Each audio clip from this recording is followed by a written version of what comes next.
तक हमने पढ़ा कि लैटिस क्या है, क्रिस्टल और क्रिस्टल के अंदर विभेदन हमने किया और हमने जाना कि भाई लैटिस से वो एक स्पेस के अंदर बिंदुओं की एक ज्यामितीय व्यवस्था है।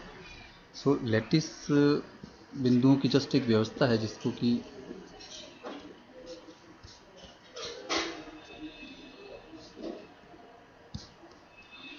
उस व्यवस्था के अंदर वो बिंदुओं की एक व्यवस्था है। तो अगर लेकिन क्रिस्टल जो होता है वो परमाणु अथवा अणुओं की एक ज्यामितीय व्यवस्था है। तो लैटिस और क्रिस्टल के अंदर अगर हमको एक समायोजन बैठाना है तो हमको लैटिस के प्रत्येक बिंदु पर कोई क्रिस्टल के अणु अथवा परमाणु को एसोसिएट करना पड़ेगा। अब ये कैसे होगा? ये बहुत सिंपल है और इसके लिए हम एक सिंपल सा वापस एक बार लैटिस बनाते हैं कि जैसे हमारा एक सिंपल लैटिस था।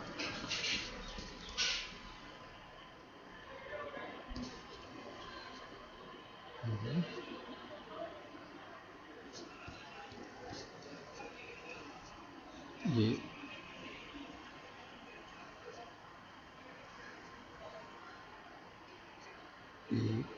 ये लैटिस पॉइंट्स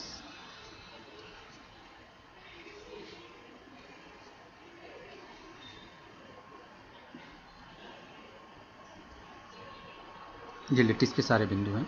अगर ये क्रिस्टल होता तो इस लैटिस के प्रत्येक बिंदु पर मान लो कि जैसे अगर ये कहते हैं कि एल्यूमिनियम का क्रिस्टल है तो इसका लैटिस का जो प्रत्येक बिंदु है इस पर एल्यूमिनियम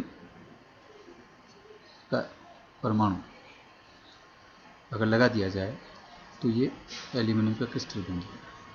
ये जस्ट एक उदाहरण के लिए बताया कि लैटिस किस प्रकार की है। एक प्रत्येक अलग अलग तरह के लैटिस के लिए अलग अलग तरह के तत्वों की लैटिस अलग होगी। तो लैटिस प्लस बेसिस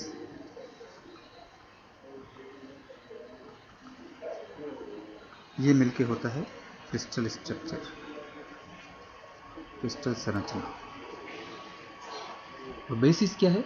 ये जो हमने अलग से परमाणु लगाया है वो उसका बेसिस कहलाता है।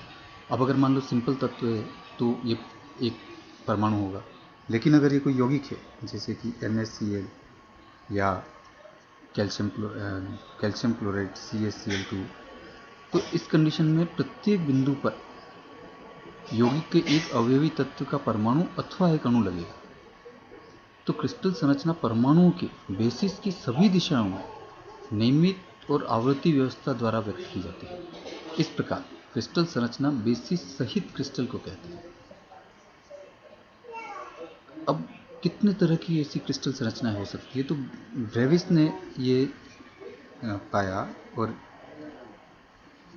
ब्रेविस लैटिस जिसको भी कहते हैं, ये टोटल मिला के 14 तरह की लैटिस संरचनाएं संभव है इस तरीके से, जिसमें कि प्रत्येक जो अपना एक लैटिस का कॉन्सेप्ट है कि भाई प्रत्येक बिंदु के चारों ओर का वातावरण समान रहना चाहिए।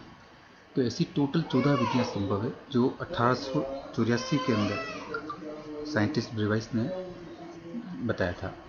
अब ये किस तरह की 14 कौन कौन सी है? तो सबसे पहले हम देखते हैं ब्रेविस लैटिस जो है 14, उसका सारे 14 के रूप कैसे है। तो सबसे पहले हम देखते हैं कि 4 प्रकार की लैटिस संभव है। सब वो कौन कौन सी है? तो पहली तरह की लैटिस होती है, इसको बोलते हैं सरल लैटिस, सरल लैटिस या प्रिमिटिव लैटिस, आद्य लैटिस भी कहते हैं इसको। इट इज सिंपल और प्रिमिटिव, सिंपल या प्रिमिटिव।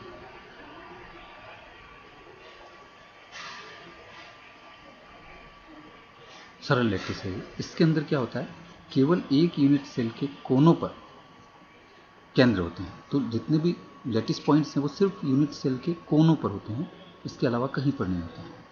दूसरा जो होता है वो है आधार केंद्र, आधार केंद्र लैटिस। आधार केंद्र से क्या मतलब है कि ऐसी यूनिट सेल जिसके कोनों के अलावा उसके आधार के केंद्र पर भी एक लैटिस पॉइंट होता है। तो इसको अपन बोलते हैं बेस सेंटर, आधार केंद्र, बेस TERED, बेस सेंटर। तीसरी होती है अंतः केंद्र, अंतः केंद्र। That is body centred.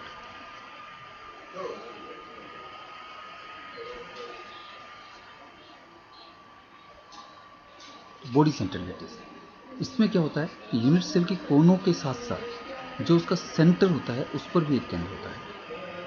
और चौथा है फलक केंद्रित। फलक केंद्रित लैटिस, फलक केंद्रित लैटिस के अंदर चारों कोनों के अतिरिक्त उसके जितने भी फलक होते हैं उस फलक के सेंटर पर भी एक लैटिस पॉइंट होता है, तो इसको बोलते हैं फेस सेंटर। सिंपल सा जैसे मैं उदाहरण आपको बताता हूँ, मान लो कि अगर हमारे पास में एक क्यूबिक लैटिस है,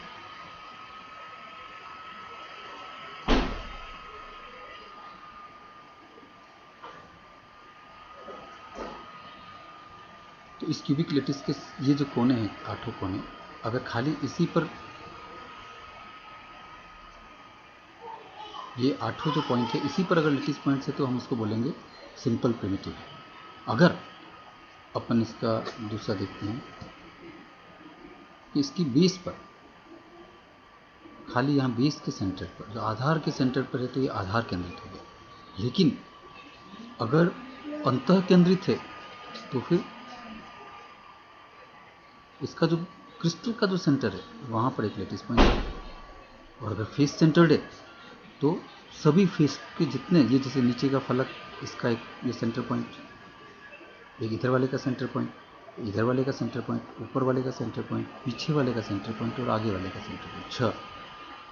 अगर ये भी लैटिस पॉइंट है तब इसमें हम इसको बोलेंगे फलक केंद्रित। अब टोटल कितना होता है, तो एक क्यूबिक लैटिस जो होती है,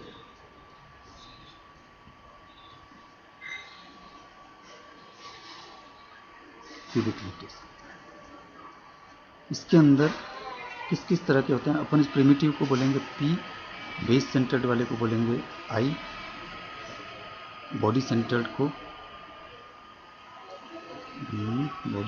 अपन बोल देंगे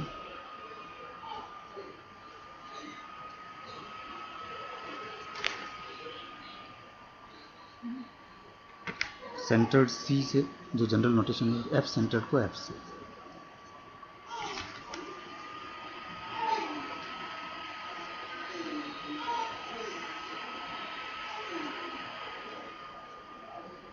सॉरी, बॉडी सेंटर्ड को I से करेंगे और आधार सेंटर्ड को C से।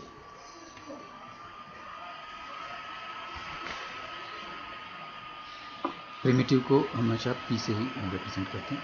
तो क्यूबिक लैटिस के अंदर 4 तरह के होते हैं। इसकी प्रिमिटिव भी होती है, देन अंतर केंद्रित होती है और फलक केंद्रित होती है। 3 तरह का तो हो गया घनाकार लैटिस, तो टोटल ये हो गया 3।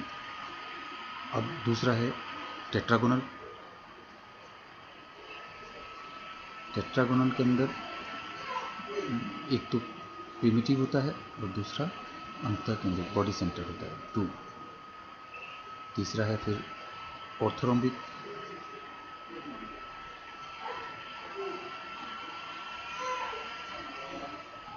चतुष्कोणीय टेट्रागोनल मतलब ऑर्थोरोम्बिक का मतलब समचतुर्भुजी। इसके अंदर 4 ब्रेविस लैटिस होती है, मतलब सभी होती है। P होता है, देन आधार होता है, अंतर केंद्रित होता है, फलक केंद्रित होता है, तो 4 ब्रेविस होते हैं। इसके साथ साथ में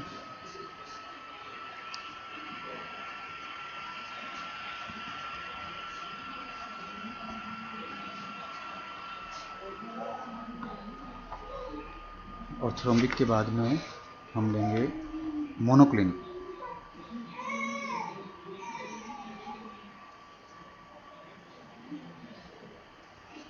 मोनोक्लिनिक के अंदर इसको एकंताक्ष कहते हैं, एकंताक्ष।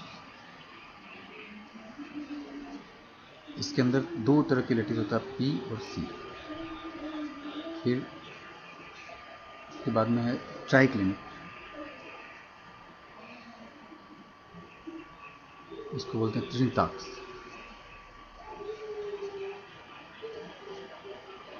इसमें 2 हो गई। त्रिताक्ष के अंदर एक ब्रेविस लैटिस होती है, दैट इज प्रिमिटिव, एक ही तरह का होता है। उसके बाद में एक ब्रेविस लैटिस होती है ट्राइगोनल के अंदर, त्रिकोणीय, और इसमें भी बी और एक ही होती है हेक्सागोनल।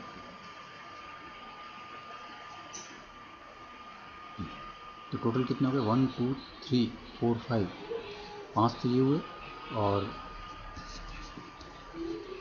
इधर के देखो तो 3 2 5 और 4 9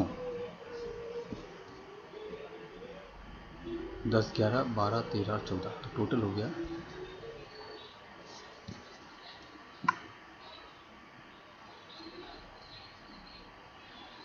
14। तो टोटल इस तरह से 14 ब्रेविस लेटिस है। ये सारी लेटिस ब्रेविस लेटिस कहलाती है। अब यहाँ पर हम शुरुआत सिर्फ घनाकार लेटिस के अध्ययन से करेंगे। तो सबसे पहले हम देखते हैं कि यूनिट सेल क्या है। What is unit cell?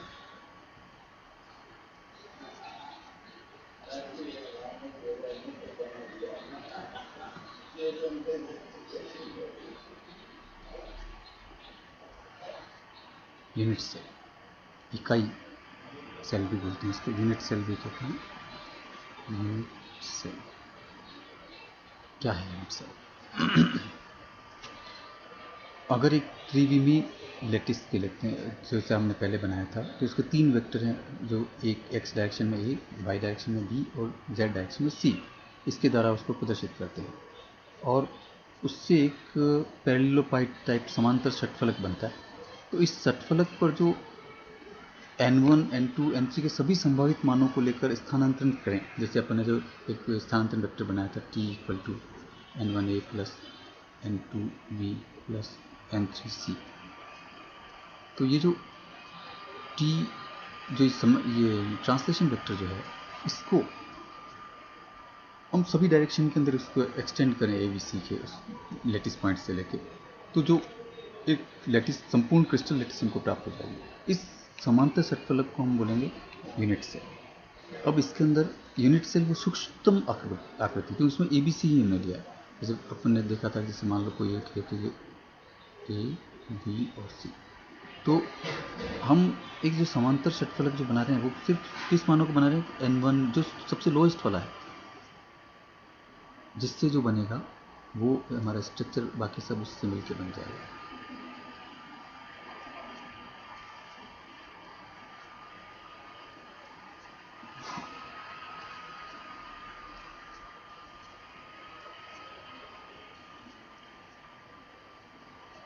ये हमारा ए, ये बी और ये सी, तो ये न्यूनतम जो बना इसको हम बोलेंगे यूनिट सेल।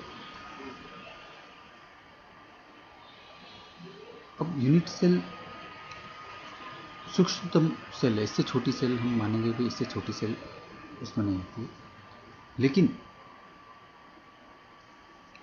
कई बार ऐसा होता है कि क्रिस्टल स्ट्रक्चर में यूनिट सेल और उसकी एक और दूसरी सेल होती है, इसको बोलते हैं प्रिमिटिव सेल, आद्य सेल, प्रिमिटिव सेल। ये वो सबसे छोटी सेल है, प्रिमिटिव सेल, जिसके रिपीटिशन से ब्रेविलेटिस में न तो कोई जगह खाली छूटती है, न ही कहीं पर ओवरलैपिंग होता है। तो मतलब अगर इस प्रिमिटिव सेल को अपन रिपीट करते जाएं सब तरफ, तो एक क्रिस्टल स्ट्रक्चर इस तरह का प्राप्त होगा जिसमें कोई जगह खाली नहीं छूटेगी।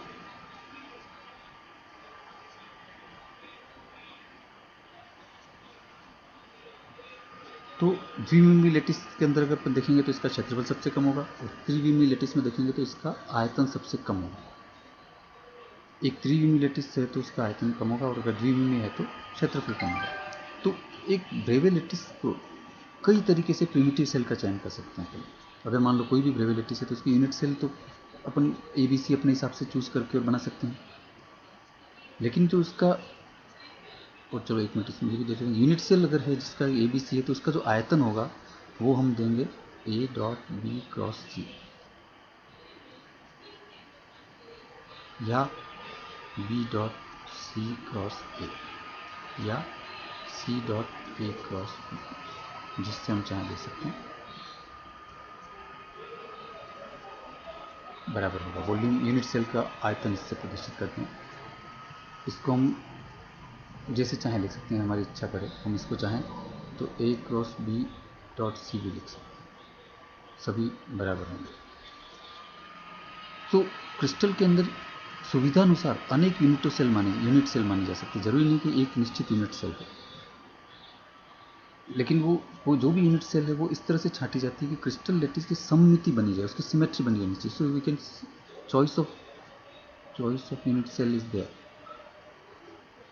कंडीशन क्या है? Symmetry should maintain, symmetry invariant होनी चाहिए, सिमेट्री चेंज नहीं होना चाहिए। और प्रिमिटिव सेल वो छोटी यूनिट है, सबसे छोटी यूनिट, जिसकी पुनरावृत्ति करने पर ब्रेवे लैटिस में कोई जगह नहीं बचेगी और न कहीं पर ओवरलैपिंग होगा, अतिव्यापन भी नहीं होगा। अब ब्रेवे लैटिस चूज़ करने के कई तरीके हैं, जिसमें से एक तरीका जो कहीं पर भी सब जगह यूज़ हो सकता है, उसको अपन बोलते हैं विग्नर सीड्स प्रिमिटिव सेल। तो अपन उसको देखते हैं कि विग्नर सीड्स प्रिमिटिव सेल क्या है।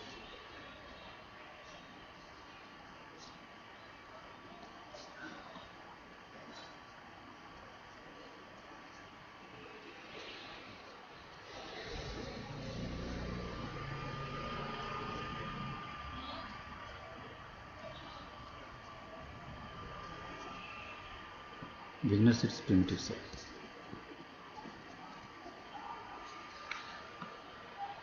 विग्नर सीड्स प्रिमिटिव सेल बनाने का तरीका, मतलब सबसे पहले देखिए, प्रिमिटिव सेल हमने जैसा कहा कि वो सबसे छोटी यूनिट सेल है। इसका मतलब प्रिमिटिव सेल में केवल एक लेटिस बिंदु ही होगा। अब एक लेटिस बिंदु कैसे होता है, जैसे मैं आपको सबसे पहले इसका एक कंसेप्ट क्लियर कर देता हूँ कि सिंपल सा एक उदाहरण लेते हैं, जिसमें अपन लेते हैं यूनिट सेल। एक सिंपल अपन यूनिट सेल, बल्कि सबसे पहले घनाकार लेटिस ले लेते हैं समझने के लिए।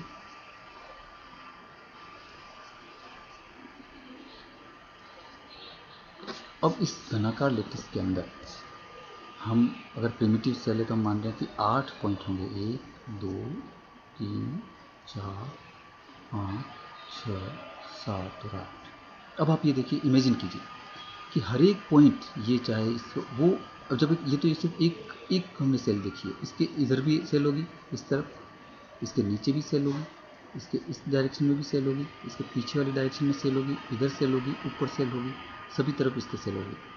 तो टोटल 8, ये जो है वो 8 जनों से जुड़ा होगा। जैसे मैं बता दूँ, यहाँ पर अगर तो ये इस प्लेन के अंदर एक इससे जुड़ा होगा, एक इस वाली सेल से जुड़ा होगा, एक इधर वाली सेल से जुड़ा होगा और एक इधर वाली सेल से जुड़ा होगा, और 4 जस्ट इसके नीचे होगी। तो इस तरह से हर एक पॉइंट 8 यूनिट सेल से जुड़ा होगा। तो एक सेल के अंदर इसका कंट्रीब्यूशन कितना होगा? 1/8। और टोटल इसके अंदर 8 है, तो 8 × 1/8, तो टोटल हो गया 1।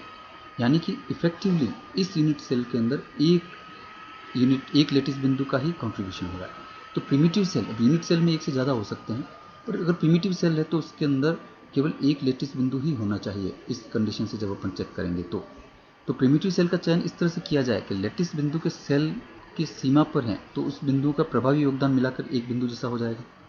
अब किसी भी ब्रेवे लैटिस की सममिति बनाए रखते हुए उसमें प्रिमिटिव सेल बनाने के लिए जो विग्नर सीड्स की विधि है, ये बहुत ही ईजी है। इसको अपन आज देखते हैं।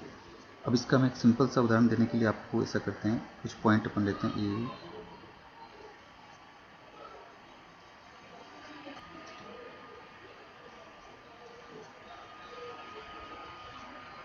अब आप ये देखें, बहुत ज़्यादा सिमेट्रिकल नहीं बनाए, लेकिन उसको वापस बढ़ाते हैं।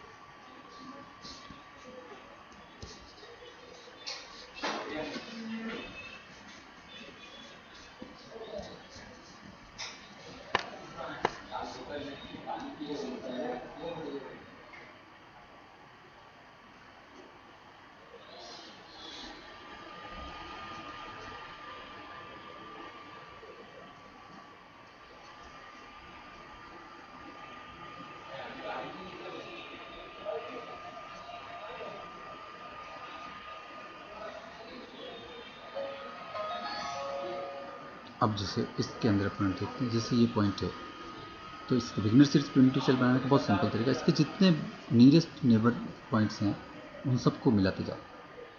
अगर दूसरों को मिलाएंगे तो भी कोई फ़र्क नहीं पड़ेगा। एक ये है, एक ये और एक ये। हालांकि इस पॉइंट को भी मिला के देख लेते हैं, let us see what happens.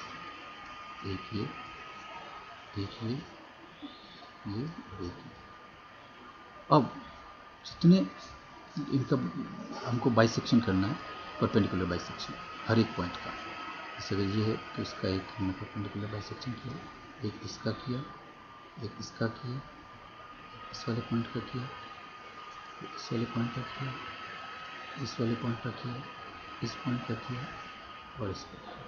तो ये जो बीच वाला जो सेल बना है जो कि सबसे जुड़ा हुआ है, ये बनेगा विग्नर सीड्स प्रिमिटिव सेल। ये चूँकि सिमेट्रिकल सही नहीं आया इसलिए या पूछना सही नहीं लग रहा, मैं थोड़ा सा 3 पॉइंट लेके आपको समझाता हूँ तो शायद ज़्यादा अच्छा लगेगा।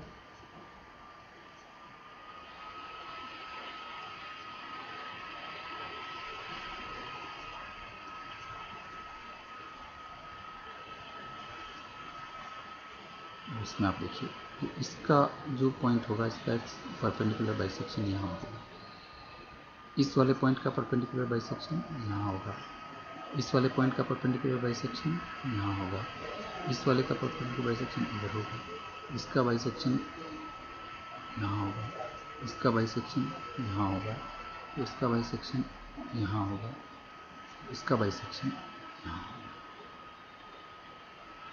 आप इस तरह से देख रहे हैं कि ये एक तो बीच का पॉइंट बना है। ये अगर एग्जैक्ट सिमेट्रिक होता तो बिल्कुल पॉइंट ही बनता, लेकिन थोड़ा सा गड़बड़ है।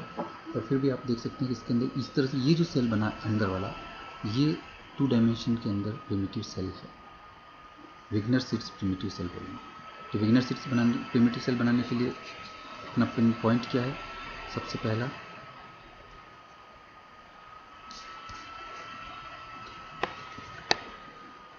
विग्नर सीड्स प्रिमिटिव सेल के लिए पहला पॉइंट, किसी लैटिस बिंदु से सभी निकट के बिंदु को मिलाते हैं। लैटिस बिंदु से जो भी एक लैटिस बिंदु आप सेलेक्ट करें, बिंदु से सभी निकट के बिंदु को मिला दें। दूसरा पॉइंट, इन रेखाओं के लंबवत मध्य बिंदु पर दूसरी रेखा खींचें। रेखाओं के मध्य में लंबवत दूसरी रेखा। अब ये परपेंडिकुलर बाइसेक्ट ये अपन बोलते हैं। जो इंक्लोज्ड एरिया होगा, सबसे छोटा क्षेत्रफल जो मिलेगा, सबसे छोटा क्षेत्रफल 2 डायमेंशन 2D है तो, या एरिया आयतन अगर 3D है तो, जो इन रेखाओं से घिरा होगा वो भी विग्नर सीड्स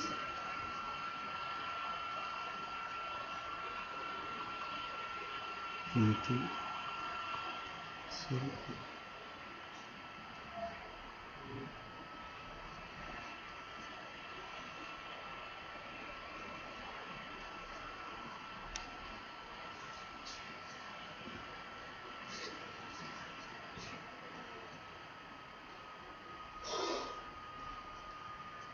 नेक्स्ट उसके अंदर हम सममिति के तत्व को देखेंगे।